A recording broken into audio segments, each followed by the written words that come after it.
All right, hey everyone, this is Hugo Dos Reis, and I've got a very special guest, Mr. D'Abruzzo with Rockstar Realty, um, realtor extraordinaire, works with tons of investors, and has been in this world for how long have you been doing this one, Paul? Really, for a while. 15 years, man. We're getting old. 15 years. So the nice thing about having been in this world for a long time is you kind of have seen a lot of cycles. I know we have. We've seen rates at very high levels. We've seen rates at low levels. So we've been through a couple of cycles, and these conversations and the environment we're in now, I feel like is not it's not unusual. It's not the first time. It's a bit unique, but certainly not the challenges we see now. I don't know, first time. And that's what I wanted to get into is just, we've got Trump declaring trade wars. We're dealing with all that uncertainty. Rates recently have come down a little bit, and the market seems to believe that there'll be a couple more rate cuts. There's still a little bit of uncertainty in how much rate cuts are necessary and how low rates can go or will go. There's also concerns around like property values and real estate. So there's just a lot of uncertainty in the air. And I just wanted to get a bit of your take, being on the real estate side of it, what are your thoughts, opinions, like what kind of conversations you having right now? Yeah, a lot of different angles. I mean, we don't have to get political here, but the whole tariff thing is just it seems to be opening the part of just one every conversation, right? I'm not taking a political position here, but what I tell people is that for your specific case, it's not going to matter. It doesn't not going to affect immediately how you invest your money. And but the modern conversation we have is that, on the US side, we're even saying names, like they're using this as a negotiation strategy to get what they want. You don't have to like it, you don't have to hate it, but you can't control it. The only thing you can do as an investor is navigate yourself through it in the best way possible.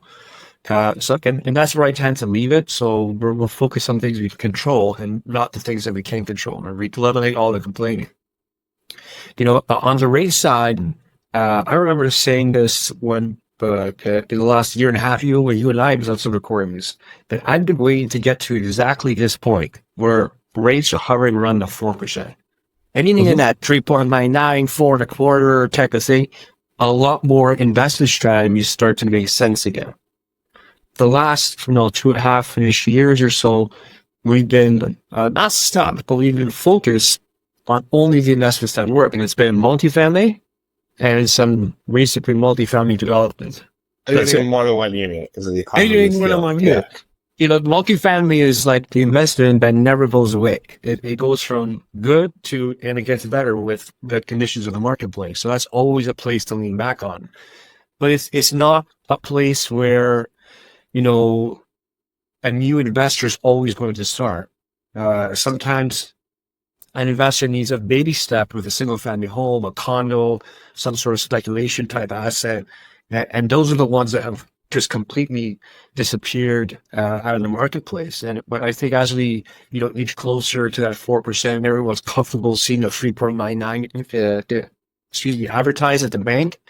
Those investor strategies start to become viable again. And, we need that.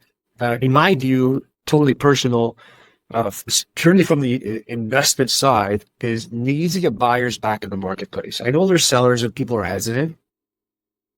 In my view, the sellers will react to buying. So once there's consumer confidence again, and the risk capital re-enters the market, it gives confidence to sellers to say, let's see if we can get the price I want.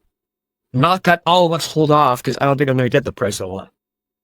It just gives you that shift, right? Well, because I feel like just through conversations, and you know better than I do, that the sellers are holding back. They're like, my value is still what it was a year or 3 years ago. It was higher. I want to try and get there again. There's a bit of like a mindset, like I'm trying to get to a certain level. Let's wait till the summer or the fall. Let's see some value. So that's obviously limiting what's coming to the market. But on the other side of it, there's a lot of buyer conversations. People are getting ready. The rates are within a reasonable amount now in terms of cash flow.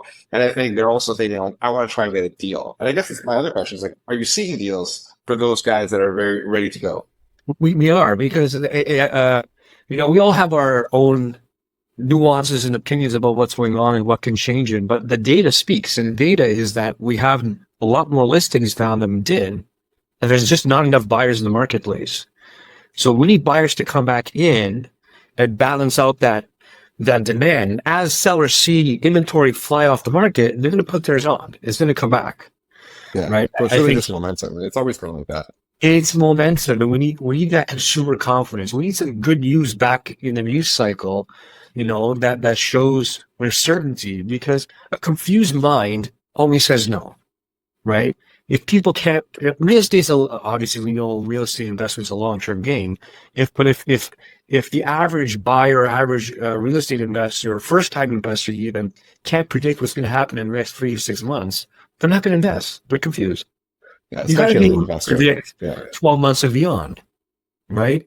Yeah. So, from our perspective, we see, from the 100% category, we see about 10 to 50% of our investors that we work with, and we work with hundreds of them, don't care. They have great businesses, good jobs, their whole life, whole financials are great. They have the capital to invest, and we're behaving as they should. And then we have another 10 to 15% who got hurt badly in the marketplace sadly, with some of the real estate scams that went on, or they got into some speculative condos and are sitting there with negative equity, and that's really stopping them from making more money. You're worried about how to close on this condo or assign it or sell it or get out of it. And then there's a big chunk of people in the middle who have some capital, but have lost value in some of their portfolios. So they're holding on to that one bullet they have to make the next investment very tightly. And they're looking for certainty and they can't find it. So I'm waiting for certainty to come back. And we're doing what we can to sort of dissect the data to tell people this is what's real and this is what's nonsense on the news. That's up the real data. And I don't know if you want to share, but is there certain markets in where you're operating where you're seeing a lot better deals, or there's just a little bit more confidence right now? Well, anything that's small multifamily right now is doing extremely well. So like under 4 units or 4 units and under? Yeah. Yeah. Generally under 6, but yes, for the most part in that 2, 3, 4 unit range is doing extremely well, because prices have come down, values have come down from the peak, 10, 15, 20%. But rents have only come down about 5% on average. True. Yeah. Right? And now rates have come down. And, let's say a year and a half, 2 years ago, where rates are at their peak and we were negotiating really hard for some of these assets. Yes, the investors were paying, but were close to cash flow neutral. It didn't make sense. But I was telling them, hey, wait for this day, because rates are coming back to 4%. And a few years later, they're loving it. They're like, oh, I'm cash flowing $1,500 a month on a silly trade. It's satisfying to see like a mortgage statement that says like 5.8, 5.9, 6. And you're like, your rate's now going to have a 4 or even a 3 in front of it in some cases, right? Like it's pretty awesome to see that. Whereas, because I remember the other conversation where like, I know you're at a 2, but now it's going to have a 5 or a 6 in front of it.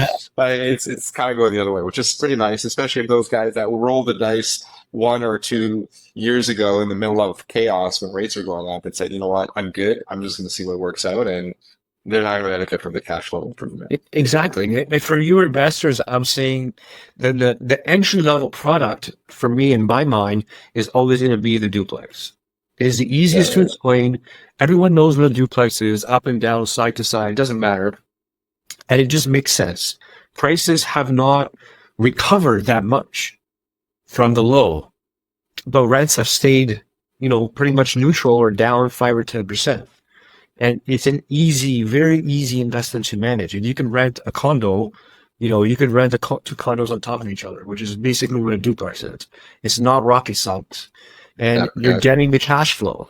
And when you have cash flow, I mean, we all know this, but you can ride out the storm. Like the storm we had for the past 3 years, everyone who was cash flowing wrote it all out. Everyone who got hurt was in a scam with one of those people we will mention, or had negative cash flow condos. And look where happened. Yeah, I agree with you. I think you have to take a little bit of risk and kind of get into the market, because I remember a few years ago when rates were in the low 1s, and it's like people were just buying stuff that they couldn't even see. They were just like, I don't even know if this is worth $1 million or 1.5 or this is there. It was wild. I remember just like Nobody knew what the value was. We didn't know how to finance it because we weren't sure where the price was going to be at. And I think it was just that crazy momentum where it was almost like already past the peak where it was like everybody was trying to get in the market because the rates were so low. And it just didn't make any sense. And that bubble was basically just Yeah, pick up, huh? happened. And Yeah. the way we study the data, we've come out of the bottom of the business cycle. And we're just starting to trend. The pendulum is slowly swinging the other way. Yeah. So what better opportunity to, no, I'm a salesman, so I'm always aiming at something. But I'm entering the market. Like I, in my own words, I promise you, I practice what I preach every time. And we're re-entering the market in a bunch of different ways. And it just makes complete sense. And for those I mean, please educate me because you got to find me something that does better. Yeah. I mean, historically, it's always been the way to go for sure. And I Right? know the last couple of years, if this is when your journey to real estate started, you're going to be a little bit jaded by the whole thing because of how, how much, but that's kind of one of those things where you see every decade or every other decade. It's not it's part of the cycle. If you're long term, everyone's fine for the most part. If you're long term, a perceived crisis in the marketplace is the best time to enter because the Yeah, that's fundamentals true. make sense, but everyone's scared. What more could you ask for? Even if you're in the city, you're in Toronto, where things are obviously more expensive, more difficult. Still, that duplex type property is going to be rented all day, no problem. Always going to be demand, and I you're think it's just basic fundamentals. Like you're in a city that has a population growth. I mean, we still have that several million plus immigration that came through the country that hasn't filtered through into some nope. housing. The builders, because of all the issues around buyers, have slowed down. So the amount of supply that's going to come to the market next year is going to slow down. So there's like a overwhelming demand, or will be an even greater demand for housing. And as long as you're in a market where there's access to jobs and infrastructure and whatever, like long term, you're fine. Might have to deal with a little bit of pain initially, a little uncertainty, but long term, yeah, So I completely agree. for the most part, And it is, right? So, who knows if race not you further? I mean, I it's crazy because anything could happen. I mean, we weren't even talking about tariffs, I think, seriously until like February, I think, is when, or end of January. And that threw a huge curveball into everything. But I think even with the data that we know, most economists, I was looking at the math this week with the rates drop. The most bullish economist thinks rates will be down 75 points to 1%, but on average, they were closer to about 0.5% by the end of the year.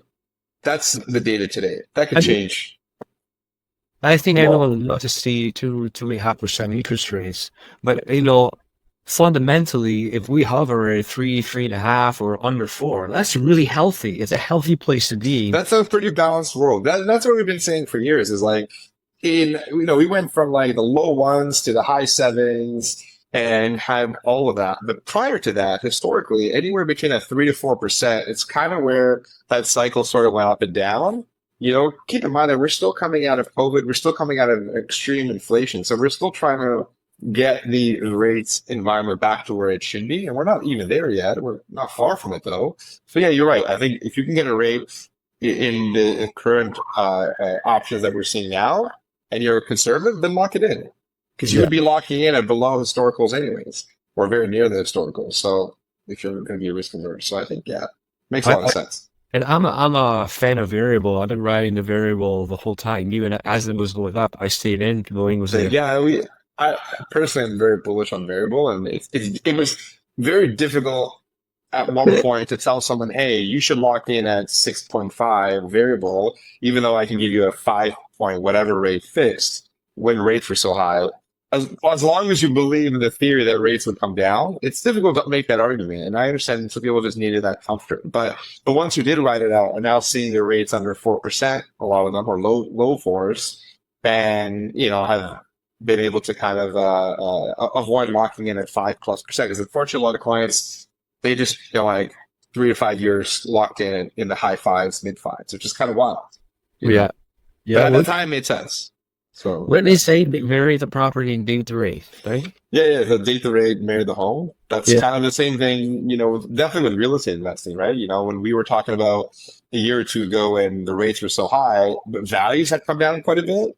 Let's buy this property for 100, 200,000 or more less than what it would have been, even though your monthly payment is one, two, three, four, $500 more. Because at the end of the year, even at $500 a month premium on the rate, that's $6,000 a year of interest more than what rates would have been. If you could get that in a price reduction, that just made sense. So the clients that did that are a little bit more risky, they're benefiting now. Yeah, But absolutely. I mean, what do you think is holding? I mean, you see this from a different perspective. What do you think is holding back the buyers from taking that pre-approval and actually taking action in the market? again, I guess it just depends on the demographic and the end user. If they're investors versus first-time buyers versus resale, that sort of thing, they're all sort of different answers. But in general, anyone who's got a stable job that isn't directly affected by the tariffs, so maybe they're, you know, consultants, they're in IT, they work for the government, like these sort of roles generally are not being directly affected. They're very comfortable and they want to buy. The main complaint I get is there's a lack of inventory. Because collectively as a brokerage, we're seeing tons and tons of applications come in across the country for pre-approvals. And the complaint is generally there just isn't enough stuff out there. So I'm not having too many conversations about people being concerned. It could just be the demographic that we're talking to.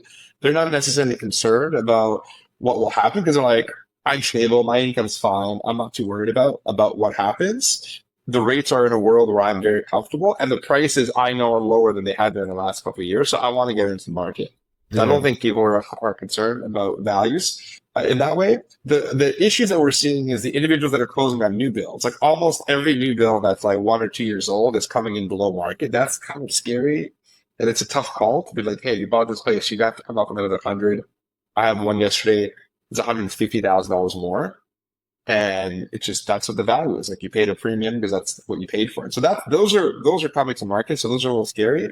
And that will obviously have a downward effect on some people are just walking away from these things. It's affecting the comparables that are available in those markets. For a buyer, it's great because you get a discount. But for the seller, they're trying to hold these assets. So that's I think what's happening is there's just a lack of confidence to get these products out there. And that might just hold back more and more buyers getting into the market, not because they can't. It's just because it's there's nothing that they like there. And going back to your point of momentum, you need to see the sales come up to create that appreciation. It's a good point. Sometimes I even forget that a big chunk of the people say investor market is people buying condos, and that market segment destroyed more than any of that. There's a lot of those people are filtering themselves out of the not so good deals they make. So. Yeah, I think. But some of them, Paul, are mentally holding on to these assets, and it doesn't make sense to me. It's almost like this anchoring mindset where it's like, I bought this place for 600,000, but it's only worth $500,000 now. But if I wait 2 years, maybe I'll get back to 600. I'm like, maybe, but you're going to be cash flow negative every single month, assuming you're renting it. Which means you have to feed this condo. It also means that you're not getting into the market anywhere else because you're keeping all your capital in this one property. I would rather just take the loss. It's a mental loss or it's a paper loss, really. Just take the loss on the thing, get whatever money you can out of it, and apply that to our property today that makes sense, that it will appreciate, versus riding this out for a year or two to maybe break even, but definitely be negatively cash flowing. So you're actually losing money. And on top of that, if you have a capital gain, you can write that loss against any future gains. So there's real value in being strategic and not thinking I'm losing this because I should have sold it 2 years ago or whatever. We have so many people that like that, and I'm not crapping on them. It's an emotional way of investing. Emotions and investing don't mix.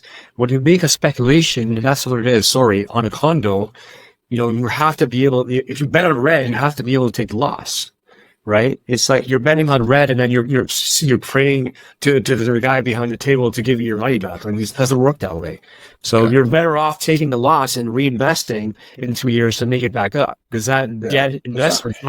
There's no way to know that it'll be a year or two before the value is there. It could be longer than that. That whole time, property values and opportunities have kind of come and gone, and hundreds of thousands of dollars of lost earnings might have applied it because you did Yeah. good. So yeah, those are conversations that you sometimes just have to bring back on the table and say, look, I know that you could have sold this for more last year, but we're not last year. We don't know when it will get there. Let's just work with what we have and the like we said at the beginning, let's work with what we can control, not these maybes, because there's still a lot of opportunities. I agree, and not to blow our own horn, I know we can do that here, but this is why when you're working with investors, you have to work with a team who is actually investors themselves, because they'll be able to foresee this before you make the move, and having the strategy behind these avoids these mistakes before they happen, right? Yeah, because in a good market, it was an awesome realtor or a great broker. It's like, hey, you know what? Like, I'm gonna put a sign up and sell this thing and make my commission. Like, it's when the market are really difficult, both in your world, on the real estate side, on the financing side, where the real quality individuals sort of stood out because they were able to actually have those conversations, actually work through these harder scenarios and get stuff done, versus someone with very little effort who's selling real estate or putting a mortgage together. That's kind of what I think makes a big difference. And fortunately, for those that listen to that advice, hopefully they're a little bit more happier and comfortable with where they're at versus the unfortunate calls that I have, unfortunately on a regular basis still, with folks that got a deal done from someone who's told them they should get into it, and now this realtor's not even a realtor anymore, and they're stuck with this property that doesn't They make went any out to their sense day because job. yeah, they went back to their full time job. But I had one this morning. This woman was crying on the phone. I was like, it's a tough conversation because this realtor put her into something that she should have never bought. She didn't even qualify for it at the time, and she definitely doesn't qualify for it now. So it's just wild. There's a lot of that. So you got to work with some quality people. Yeah, yeah, But up on all ends. Yes, I agree. appreciate your time, Paul. I know there's an endless amount of new stuff coming out all the time, so we'll try to keep everyone updated. And yeah, I appreciate it. Appreciate you doing this, Hugo. We'll press soon. Thanks, man.